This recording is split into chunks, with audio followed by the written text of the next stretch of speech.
আসসালামু আলাইকুম। পুরুষাঙ্গ বড় করার উপায় কি বা বিজ্ঞানসম্মতভাবে পুরুষাঙ্গ বড় করা যায় কিনা বা পুরুষের পেনিসটা আগের তুলনায় একটু বড় করা যায় কিনা এই বিষয়টি জানতে চেয়েছিলেন। তো বন্ধুরা, আজকে আপনাদের আলোচনা করব পুরুষের লিঙ্গ বড় করার 4টি বিজ্ঞানসম্মত উপায়। এই উপায়গুলো অ্যাপ্লাই করে কিন্তু আপনি চাইলে আপনার লিঙ্গটাকে আগের থেকে হাফ ইঞ্চি থেকে 1 ইঞ্চি বা সর্বোচ্চ 1.5 ইঞ্চি পর্যন্ত বৃদ্ধি করতে পারবেন বা এটা বড় করতে পারবেন। তো বন্ধুরা, চলুন মূল আলোচনা চলে যাই। তো পুরুষাঙ্গ বড় করার জন্য 4টি যে উপায় আছে তার মধ্যে প্রথম নম্বর উপায়টাকে বলা হয় ফিজিক্যালি টেকনিক বা এক্সারসাইজ। এই ফিজিক্যালি টেকনিক বা এক্সারসাইজের মাধ্যমে আপনি কিন্তু আপনার পেনিসটাকে আগের থেকে 1 থেকে 1.5 ইঞ্চি পরিমাণ বড় করতে পারেন। এই পদ্ধতিতে প্রথম নম্বর যে কাজটা করা সেটাকে বলা হয় জেলকিং, অর্থাৎ পেনিসে জেল মাখিয়ে বা অয়েলযুক্ত কিছু মেখে পেনিসের মুন্ডুটাকে টেনে ধরতে হয় আবার ছেড়ে দিতে হয়, টেনে ধরতে হয় আবার ছেড়ে দিতে হয়। এই পদ্ধতিটা দীর্ঘদিন নিয়ে করলে একটা পর্যায়ে দেখা যায় পেনিসটা হাফ ইঞ্চি থেকে 1 ইঞ্চি পর্যন্ত বড় হয়ে থাকে এবং লম্বা হয়ে থাকে। তবে এটা একটু সময় সাপেক্ষ ব্যাপার। আপনি 2-1 মাস করলেই কিন্তু ফলাফলটা পাবেন, এটা আশা করা যাবে না। অন্তত 6 মাস 1 বছর করলে একটা পর্যায়ে কিন্তু উন্নতিটা আপনার সামনে দেখা দিবে। দ্বিতীয় নম্বর যে পদ্ধতিটা থাকে ফিজিক্যাল এক্সারসাইজে সেটা হচ্ছে আপনার পাম্পিং, অর্থাৎ এক প্রকার পাম্প মেশিনের মাধ্যমে আপনার পেনিসটাকে টেনে বড় করা হয় আবার ছেড়ে দেওয়া হয়। অর্থাৎ পাম্প মেশিনের মধ্যে আপনার পেনিসের মুন্ডুটাকে প্রবেশ করানো হয়, এরপরে পাম্প যখন দেওয়া হয় তখন পেনিসটাকে টেনে নিয়ে যায়, আবার পাম্প ছেড়ে দিলে পেনিসটাকে আবার সংকুচিত করে। এই পদ্ধতিতেও আপনার পেনিসটাকে দীর্ঘদিন ধরে করলে, এটাও কিন্তু 3 থেকে 6 মাস করলে একটা পর্যায়ে দেখা যায় পেনিস কিছুটা বড় হয় বা বৃদ্ধি পেয়ে থাকে। 3 নম্বর যে পদ্ধতি থাকে সেটাকে বলা হয় কেগেল এক্সারসাইজ, অর্থাৎ পেনিসটাকে বড় করার জন্য পেনিস এরিয়ায় ব্লাড সার্কুলেশনটা বৃদ্ধি করার জন্য এক প্রকার এক্সারসাইজ আছে যেটাকে বলা হয় কেগেল এক্সারসাইজ। এই কেগেল এক্সারসাইজটা করলে একটা পর্যায়ে দেখা যায় পেনিসটা কিন্তু হাফ ইঞ্চি থেকে 1 ইঞ্চি বড় হয়ে থাকে। তবে একটা বিষয় মনে রাখতে হবে, এই যে ফিজিক্যালি টেকনিক বা এক্সারসাইজের মাধ্যমে পেনিসটা বড় করতে হবে এটা কিন্তু সময় সাপেক্ষ ব্যাপার, দীর্ঘদিন সময় লাগবে। এক্ষেত্রে যেটা হয় মানে ক্ষতির যে খারাপ দিকটা থাকে সেটা হচ্ছে যিনি বড় করার জন্য এই পদ্ধতিগুলো অ্যাপ্লাই করতেছেন দেখা যাচ্ছে 15 দিন 1 মাস 2 মাস করে ইনি এটার প্রতি একটা আস্থা হারিয়ে ফেলেন, যার কারণে অনেকে সেটা চালিয়ে যেতে আর সাহস পান না বা উৎসাহী হন না, যার কারণে অনেকে এটা করে কিন্তু তৃপ্তি লাভ করতে পারেন না। তবে যদি ধৈর্য সহকারে নিয়মিত এটা করে যান তাহলে কিন্তু উন্নতি অবশ্যই আপনি পাবেন। এটা কিন্তু আসলে আপনাকে নিশ্চয়তা প্রদান করতে পারছি, কারণ এটা কিন্তু সবচেয়ে ভালো একটা ন্যাচারাল পদ্ধতি, এটা আপনারা অ্যাপ্লাই করতে পারেন। দ্বিতীয় নম্বর যে উপায় থাকে বা টেকনিক সেটাকে বলা হয় ওষুধের মাধ্যমে পেনিস বড় করা। এখন অনেকেই ভাবছেন যে কোন ওষুধ তাহলে যে ওষুধটা খেলে পেনিস বড় হবে। হ্যাঁ, এটা হচ্ছে সেই ধরনের রোগীদের দেওয়া হয় যারা দীর্ঘদিন যাবৎ মাস্টারবেশন করেছেন বা হস্তমৈথুন করতে করতে পেনিসের নাজুকতা নিয়ে এসেছেন, পেনিসটাকে একেবারে সংকুচিত করে ফেলছেন।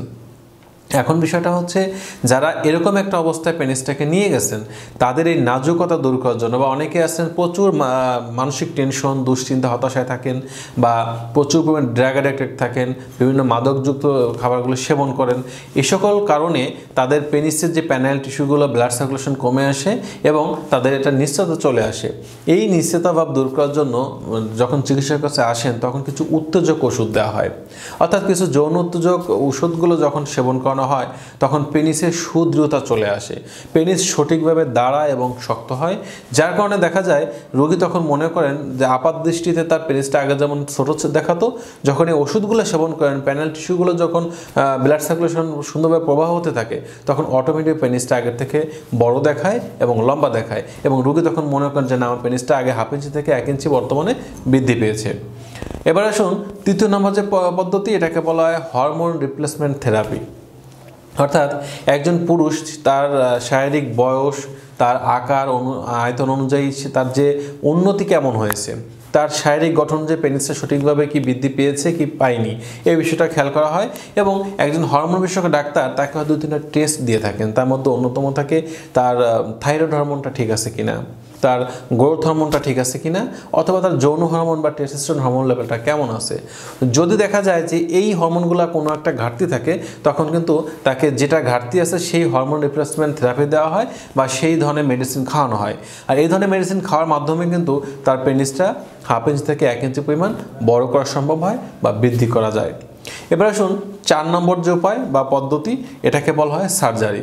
অর্থাৎ একজন পুরুষের পেনিস এটা সার্জারির মাধ্যমে কিন্তু 1 থেকে 1.5 ইঞ্চি পরিমাণ বড় করা সম্ভব হয়। আসলে কাদের সার্জারি করা হয়? যদি এমনটা দেখা যায় যে আপনার পেনিসটা স্ট্রেট নাই, সোজা থাকার কথা ছিল, সোজা নেই, দেখা যাচ্ছে আপনার পেনিসের গোড়ার দিকটা যদি এরকম ভাঁজ থাকে, অর্থাৎ কোনো কারণে এখানে স্ট্রেটের পরিবর্তে ভাঁজ থাকে, তাহলে এই যে ভাঁজ জায়গাটা থাকে, কুচিয়ে থাকে, এটাকে সার্জারির মাধ্যমে লেভেল করে দেওয়া হয়, স্ট্রেট করে দেওয়া হয়। স্ট্রেট করে দিলে যে এই যে ভাঁজ ছিল জায়গাটা, এটা যখন স্ট্রেট করে দেওয়া হবে তখন অটোমেটিকভাবে 1 থেকে 1.5 ইঞ্চি লম্বা হয়ে যায় বা বৃদ্ধি পায়। এই সিস্টেমে, এই 4টি সিস্টেমে কিন্তু একজন পুরুষের পেনিসটাকে বড় করা এবং লম্বা করা সম্ভব হয়ে থাকে। তবে একটা বিষয় আপনাদের বলবো, আপনি যে পদ্ধতিটা অ্যাপ্লাই করেন না কেন, এই যে পদ্ধতিগুলো অ্যাপ্লাই করতেছেন, বিশেষ করে সার্জারি এবং আপনার যে ফিজিক্যাল এক্সারসাইজের মাধ্যমে যে বড়টা করা হয়, এতে কিন্তু অনেক সময় দেখা যায় পেনিসের শিথিলতা চলে আসে। তাছাড়া চায়না এবং কোরিয়াতে কিছু সিস্টেম আছে যেখানে পেনিসটাকে যদি ছোট থাকে, এর মধ্যে সিলিকন জাতীয় বস্তু প্রবেশ করিয়ে এটাকে বড় করে দেওয়া হয়, কিন্তু পরবর্তীতে যে সমস্যাটা আসে সেটা হচ্ছে তাদের উত্তেজনা কমে যায় বা পেনিসের শিথিলতা চলে আসে, তাদের লিঙ্গে আর আগের মতো সতেজ থাকে না, লিঙ্গ নিশ্চেদ হয়ে যায়। এই সমস্যাটা কিন্তু দেখা দিয়ে থাকে। এজন্য আপনাদের বলবো যে আপনাদের পেনিস যদি ন্যূনতম 3 ইঞ্চি হয়, শক্ত হওয়ার পরে 3 ইঞ্চি লম্বা হয়, আনুপাতিকারে মোটা হয়, তাহলে আসলে আপনাদের কোনো পদ্ধতি অ্যাপ্লাই না করাই ভালো। তাছাড়া যদি মিডিয়াম আকৃতির পেনিস হয়, অর্থাৎ 4 থেকে 4.5 ইঞ্চি লম্বা হয় শক্ত হওয়ার পরে, তাহলে তাদের আসলে আর কোনো ধরনের উপায় কিন্তু অবলম্বন করার প্রয়োজন হয় না। তারা যেটা করতে পারেন, মানসিক দুশ্চিন্তাটা কমাতে পারেন, একটু ফিজিক্যাল এক্সারসাইজ করতে পারেন, কিছু খাবার আছে যে খাবারগুলো পেনিসের কার্যক্ষমতা বৃদ্ধি করে, বড় করতে সাহায্য করে, যেমন ডিমের কুসুম বা ডিম সহ আপনি কুসুমটা খেতে পারেন, আপনি গাভীর খাঁটি দুধ খেতে পারেন, আপনি বাদামযুক্ত খাবার খেতে পারেন, আপনি গরুর যে লাল মাংস আছে এগুলো খেতে পারেন, আপনি পাকা টমেটো, গাজর এবং দেশীয় যে সিজনাল ফলগুলো আছে এগুলো বেশি পরিমাণে খেতে পারেন। এগুলো খাওয়ার মাধ্যমে কিন্তু চাইলে আপনার পেনিসটাকে একটু সতেজ করতে পারেন বা একটু বড় করার চেষ্টা করতে পারেন। কিন্তু সবসময় একটা বিষয় খেয়াল রাখতে হবে, আসলে একটা পুরুষের পেনিস বড় করাটার উপরে কোনো সার্থকতা নেই। মূল বিষয় হচ্ছে পেনিস যদি ন্যূনতম 3 ইঞ্চি হয়, তার যদি সতেজতা থাকে, শক্তি সামর্থ্য ভালো থাকে, তাহলে সেই পেনিস দিয়েও কিন্তু যে কোনো বয়সের একজন মেয়েকে বা একজন স্ত্রীকে কিন্তু আসলে সন্তুষ্ট করা সম্ভব, তাকে অর্গাজমের সুখ দেওয়া সম্ভব। তো বন্ধুরা, এই ছিল আজকের বিষয়। আশা করি বিষয়টি বুঝতে পেরেছেন। ভিডিওটি যদি ভালো লাগে লাইক দিতে পারেন, বন্ধুদের মধ্যে শেয়ার করতে পারেন। আজ এ পর্যন্তই। আল্লাহ হাফেজ।